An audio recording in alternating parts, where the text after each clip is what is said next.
Lavien Lord Granfia is a deck and playstyle that I have spoken about and reviewed on my channel prior. I have now decided to take matters into my own hands and give this deck a try within the English meta of Cardfight Vanguard Overdress. In today's video, we will be doing a deck profile on Lavien Lord Granfia for English.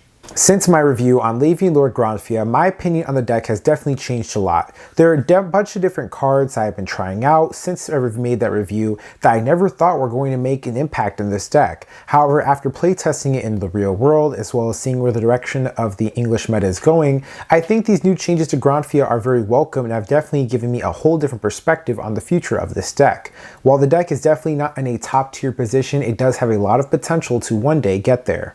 With that being said, I'm ready to get started off with this deck profile and showcase to you guys all the new stuff I've incorporated into Granfia. Without further ado, let's go ahead and hop right into this. Alright, so to get everything started off with, I am playing the Granfia ride line for Lavien Lord Granfia.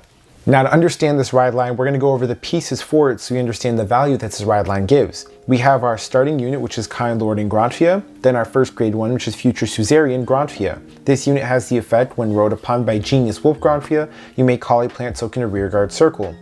Then you have Genius Wise Wolf Granfia as the grade 2 with the effect of, if your rearguard circle has a plant token and your soul has a Future Suzerain Granfia, when you ride a grade 3 card with Granfian's card name from your ride deck, you can ride without discarding a card from your hand. The Granfia deck itself does not have any form of generating card advantage at all whatsoever. So this ride line giving us the piece that we need to get another body onto the board that is a plant token to set up for our Noblesse Rose token just makes our future strategy with Granfia a lot more consistent. Genius Wise Wolf Granfia allowing us to hold a piece in our hand, 9 times out of 10 you will always be able to do this. Your deck has a lot of early game ways of generating plant tokens outside of Future Suzerain Granfia, so if you were to be playing against a deck that had some elements of control, you have other rear guards that you can rely on to always get the first effect of this card off. And because we are not generating any form of card advantage, being able to hold onto the cards that we have in hand while using other effects to replace the cards that we're using is going to be extremely needed in the later game when you need those pieces on the board to start activating effects to trigger Granfia's skills and reach the 3-card plant gauge limit with the Noblesse Rose token. Moving on to our main deck, I am obviously playing 3 copies of Lavien Lord Granfia. Now we can discuss the effects of Granfia, which are Act Vanguard Circle. Once per turn, Soul Blast 1 and all plant tokens on your rearguard circle become plant gauges. Call a Noblesse Rose token to your back row center rearguard circle and put all of your plant gauges on that unit. Auto Vanguard Circle. At the end of the battle that this unit attacked, put 1 or more or up to a total of 5 Noblesse Rose tokens or plant gauges into the drop zone.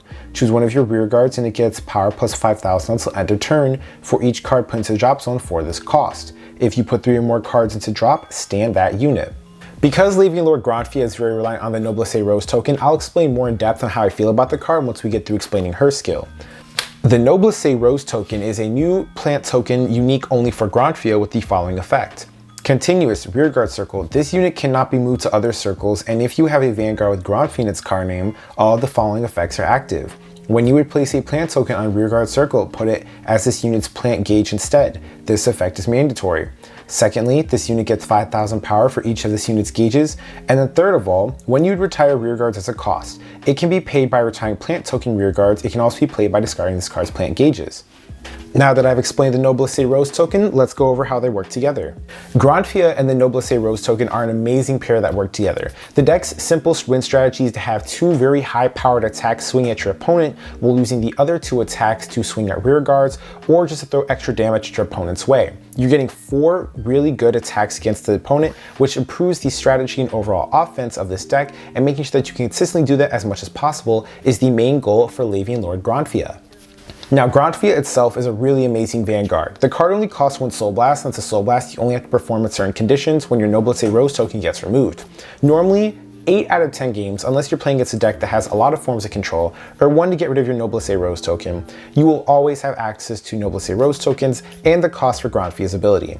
The second skill to get a restanding unit is going to be very easy to reach, as this entire deck's goal is to put on as many plant gauges as possible, give out 5 plant gauges or 3 for the minimum requirement to restand that unit, and then apply the additional 5,000 power to a rear guard and stack it for another high-powered multi-attack.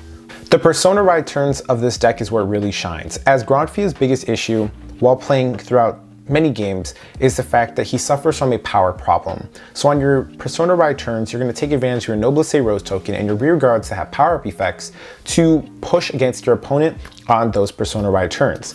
It is a little bit weaker in the earlier game when you don't Persona Ride. While you do have the 2 high-powered attacks, it really does need Persona Ride to make the deck work.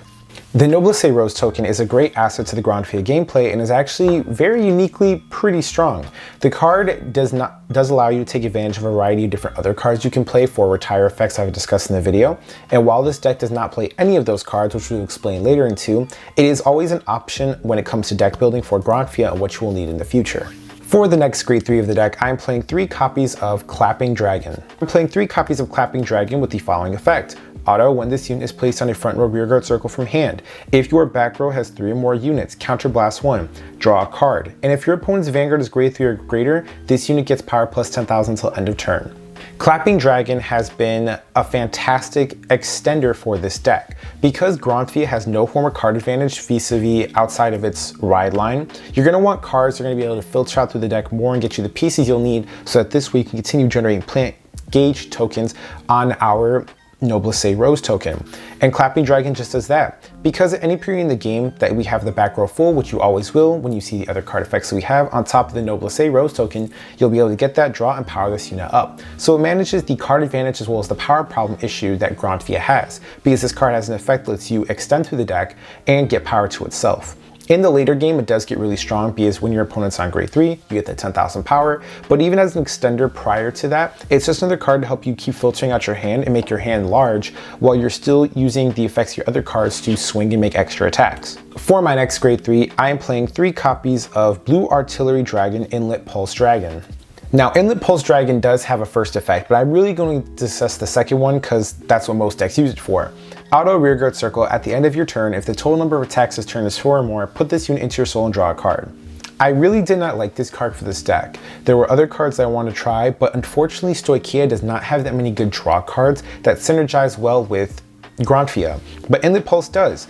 Because we make 4 attacks every single turn with this deck, Inlet Pulse allows us to move itself into the soul, to increase our soul advantage back to use for the cost for other abilities, and then add cards back to our hand. So this way we're always able to keep our hand at a healthy size between 6 to 7, so that on our opponent's turns we aren't getting completely destroyed.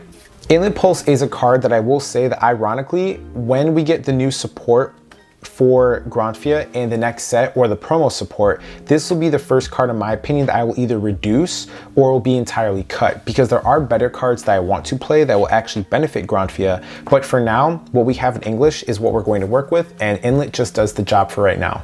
For my last grade 3, I am playing the order card Greedius Griddle. Now, Greedius Griddle is a Regalia piece with the following effect. Play this if you have a grade 3 Vanguard with Persona Ride and you did not ride this turn. Activate Persona Ride and gain all of Persona Ride benefits. As I've stated, Granfia's biggest weakness is power. This deck is extremely lacking in power and card advantage, so being able to Persona Ride every single turn that you go into Granfia after is going to be extremely important to making sure that you can consistently reach your win condition. Moving on to grade 2s, I am playing 4 copies of Ranran Orange. Now, Ranran Orange has the following effect of auto, when this unit is placed on the rearguard circle, you may call a plant token to rearguard circle. Auto, front row rearguard circle. At the beginning of your battle phase, if you have a Vanguard with Granfia in its card name, you may call a plant token to rearguard circle. This card is a mandatory 4 in the deck. You cannot play any Granfia deck with less than 4 copies of this card. It consistently gives you a plant token every single turn or a plant gauge for your Noblesse Rose token, while also being able to be a free on-place plant token caller at any period you're on your Granfia turn. Usually you'll take this card on grade 2, you'll call it out, you'll get 2 plant tokens, and you can start rushing your opponent down for an early game rush.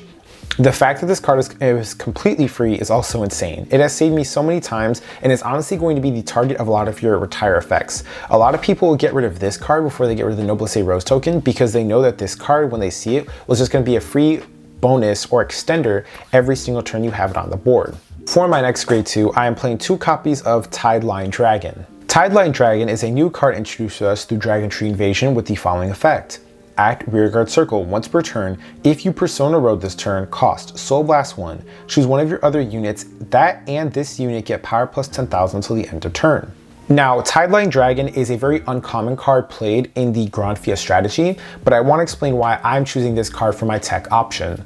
Granfia, as I stated over this video, has a power problem, and Persona Ride turns are the only turns we really get to make any form of push, but I want to make sure that we are able to push as hard as we possibly can. Because we're not generating a lot of card advantage, we have to take advantage of the cards that we have in play already to generate as much power as possible to push as hard as we can on our Persona Ride turns, as usually 9 times out of 10 games, those are the turns we're really going to be playing on equal ground with our opponent. And a lot of these newer decks have effects that gain them shield or have some sort of a special intercept bonus. So you're going to be dealing with a lot of extra shield power, especially in the current meta that we're facing right now with Archite, Ava, and Chronojet, and getting these 10,000 shield cards. So this card, on top of the Persona Ride benefit and the other card effects that we have in the deck, really helps mitigate that issue by giving us additional 10,000 power to this unit, and 9 times out of 10 going to be the unit you're choosing with your Noblesse Rose token effect. My grade 2s were short, but we have a lot of grade 1s to get through. So for my first grade 1, I am playing 4 copies of Performing Petal Diantha. If it isn't well known, I love this card. Performing Petal Diantha has the effect of auto when this unit is placed on rearguard circle from hand. If your Vanguard is grade 3 or greater, counterblast 1. Choose a grade 3 or less card from your drop zone and call it to rearguard circle. Continuous rearguard circle. During your turn, if you have 2 or more grade 1 or less rearguards, this unit gets power plus 5,000. Diantha is Stoichea's best extender. This card lets you pick any piece you have in your drop zone and call it back to the board while becoming a very powerful booster. She did have a card errata, which means that you have to have 2 grade 1 or lower units in the back row, but for this deck you automatically get that. You call your Noblesse Rose token, which has to be in the back row, and then you call anything else, and your grade 1 units are the ones with the plant token extender effects, so your back row is always going to have the cards needed to meet her power requirement. And she does count herself for her effect as well, so you're always going to have access to a 13k booster that calls something back to the board. This card turns itself